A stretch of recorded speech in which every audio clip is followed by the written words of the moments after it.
दोस्तों, समाचार विश्लेषण पर आप सभी का स्वागत है। मैं हूं राम।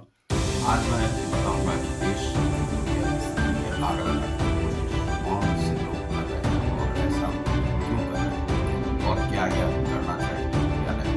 तो आप इसी विषय पर आज देखेंगे। यह जो देश में अभी हो रहा है, चाहे वह सांबाजी नगर में, बड़ोदरा में, आगरा में, नालंदा में और जो सासाराम है उसमें हो रहा हो, तो यह जो स्थिति है देश में, यह इसलिए उत्पन्न हो रही है क्योंकि कुछ लोग हैं अभी तक सांप से नागरिक नहीं बन सके। एक कविता की पंक्ति है आगे कि सांप तुम सभ्य तो हो नहीं सके, नगर में बसना भी तुम्हें नहीं आया, पर बोलो यह विष तुमने कहां से पाया। यह जो विष है वह नागरिकों का, जो नागरिक यहाँ पर सर्प बन गए हैं और जो आज़ादी के समय में जो दंगा हुआ था भारत के अंदर या पाकिस्तान के अंदर, और वह धार्मिक उन्माद जो फैला था जिसमें कि लाखों लोग मारे गए थे, चाहे वह कलकत्ता की स्थिति हो या पटना की स्थिति हो, जहाँ पर कि जो सांप्रदायिक जो दंगे हैं, जो मुस्लिम वर्ग के लोग हैं, वह इस प्रकार से हत्या कर रहे थे जिस प्रकार की वे इस देश के नागरिक ही नहीं हो। और जिस देश में आप रहते हैं उस देश को बिगाड़ने की किस प्रकार से आप कोशिश कर सकते हैं, यही आपको अभी मिल रहा है। रामनवमी में जो यह दंगा हुआ है, यह होना नहीं चाहिए भारत देश के भीतर में, और जो वह भारत वर्ष में ऐसा हो रहा है और अब हो रहा है तो वह अच्छा नहीं है। यहाँ पर 3 प्रकार के स्लीपर सेल भारत में कार्य करते हैं। वह है कि जो एक पाकिस्तान के आईएसआई से जो जुड़े हुए लोग हैं, वह स्लीपर सेल यहाँ पर चलाते हैं। वे जागृत कर देते हैं कि तुम जागो, और पैसा फंडिंग वगैरह होता है। दूसरा है कि आंतरिक जो राजनीतिक पार्टियां हैं, वे भी इस प्रकार के स्लीपर सेल रखते हैं। वे भी जागृत कर देते हैं, पैसा दे करके सबको जगा देते हैं और तुम्हें इस प्रकार से करना है। तीसरा है कि जो फॉरेन की जो फंडिंग है, चाहे वह बड़े बड़े जो पश्चिमी देश हैं, उनके भी माध्यम से जब शांत स्थिति में भारत रहता है तो उसे भी जागृत किया जाता है इस प्रकार से, और वह भी फंडिंग से इस प्रकार से करते हैं। और उसमें सबसे जो सॉफ्ट टारगेट होता है वह है मुस्लिम वर्ग के ऐसे लोग जो नशेड़ी होते हैं, जैसे कि संभाजी नगर के जो अ, आपके जो वहाँ के सांसद हैं, उन्होंने कहा कि जो नशे वाले लोग थे उन्होंने ऐसा किया है। लेकिन केवल नशे वाले लोग नहीं रहते हैं, इसको उकसाने वाले लोग रहते हैं, और उसमें ऐसे लोग रहते हैं जो कि भारत को सुख चैन से, शांति के साथ रहने नहीं देना चाहते हैं, विकसित होने नहीं देना चाहते हैं।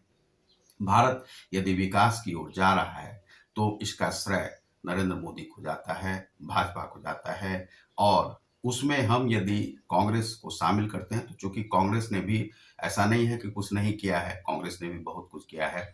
और अभी जो है सो राहुल गांधी का भी यह मामला है कि उन्हें 2 वर्ष का जो है सो वह लगा है। अब यह है कि आप इस देश को किस प्रकार से शांत रखना चाहते हैं। तो जो यह वैमनस्यता है वह यहाँ पर समाप्त नहीं होनी चाहिए। हिंदू, मुस्लिम या किसी भी धर्म में यहाँ पर सौहार्दपूर्ण वातावरण रहना चाहिए। अब हावड़ा में जो है वहाँ की जो मुखिया है, उन्होंने जो कहा है कि उन इलाकों से जाना ही नहीं चाहिए था, हिंदुओं को अपना वह नहीं निकालना चाहिए।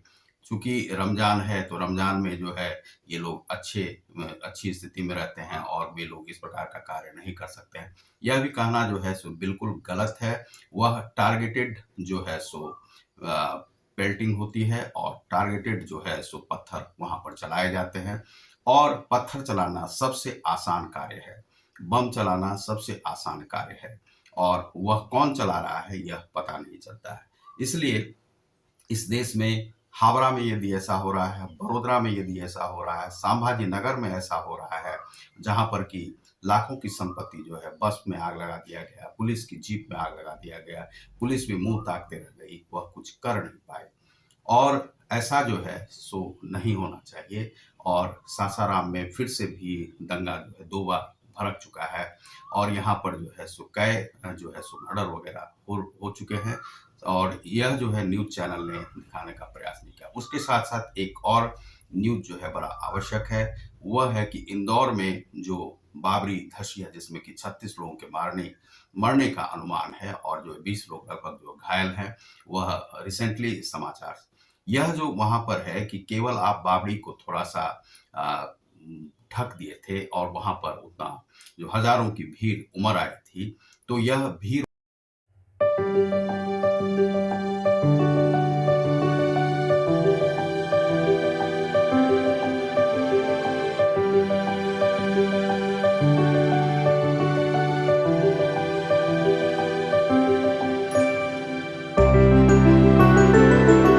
वहाँ पर क्यों उमड़ी? वहाँ के व्यवस्थापक कौन थे? कलेक्टर ने क्यों नहीं देखा कि इस प्रकार से भीड़ वहाँ पर उमड़ रही है, तो वहाँ पर इस प्रकार तो प्रशासनिक जो असफलता है, चूँकि भाजपा का गवर्नमेंट है वहाँ पर, इसीलिए उसे दबाने का प्रयास किया जाता है। राज्यपाल ने कहा कि नहीं ऐसा प्रशासनिक प अरे! प्रशासनिक पदाधिकारियों का हर जगह पे वह जो है सो होना चाहिए।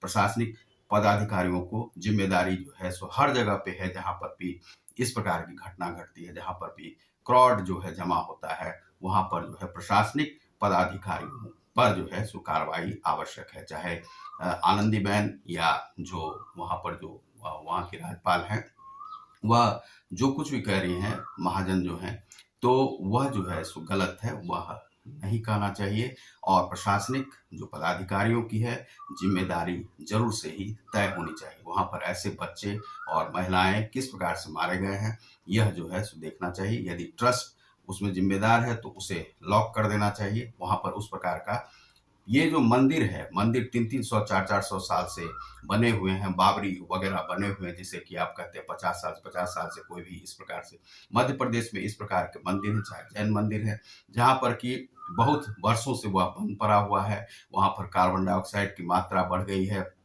और वह गिरने वाले हैं। गिरने वाले जितने भी मंदिर मस्जिद हैं, उसे ज़रूर ही तोड़ा जाना चाहिए, तोड़ करके फिर से नया जो है वह बनाना चाहिए। यह जो ट्रस्ट का जो पैसा आता है, वह कहाँ पर जाता है और उस पर जो है सो हिंदू धर्मों का जो है सो क्यों नहीं उस पर जो है अनुशासन है और उन पैसों की फंडिंग से नवीनीकरण क्यों नहीं मंदिर का किया जाता है, यह जो है ध्यान देने वाली बात है। ऐसी जो बाबरी थी उसका नवीनीकरण क्यों नहीं हुआ? केवल फंड आप खा-खा के मोटे ताजे होते जा रहे हैं।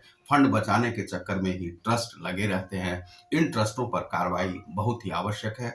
यदि भारत सरकार के पास हिंदू ट्रस्ट के पैसे जाते हैं, मंदिरों के ट्रस्ट के पैसे जाते हैं, उन्हें भी ज़रूर सोचना चाहिए कि इन मंदिरों का नवीनीकरण किस प्रकार से हो। यदि वे इस्लामिक जो ट्रस्ट हैं, उनका वो नहीं लेते हैं, तो यह भी जो है सो ध्यान देना चाहिए कि ऐसी मस्जिदों का भी जो है नवीनीकरण ज़रूर करा लिया जाए। ट्रस्ट को ही यह कहा जाए कि आप इस प्रकार से करवाएँ। तो 300-300, 400-400 साल पुराने जो मंदिर मस्जिद हैं, उन्हें ज़रूर ही जो है नवीनीकरण की आवश्यकता है। तो आप देख रहे हैं समाचार विश्लेषण। मैं हूँ रतिकांत सोन। बहुत-बहुत धन्यवाद। नमस्कार।